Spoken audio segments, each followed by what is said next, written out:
Hello everyone, in this video I will show you how to fix keep turning down the volume on Realme 16 Pro. Let's start the video. First of all, restart phone. So just click and hold power button.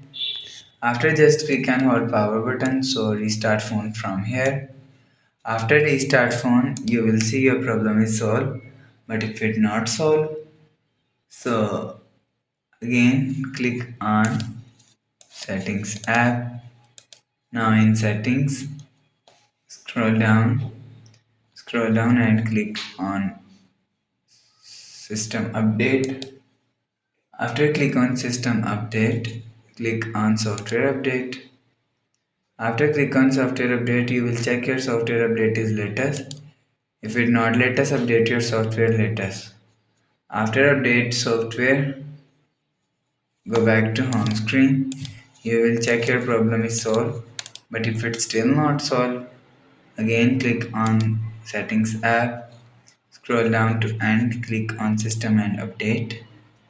After click on system and update, click on backup and reset. Reset phone and click on reset all setting.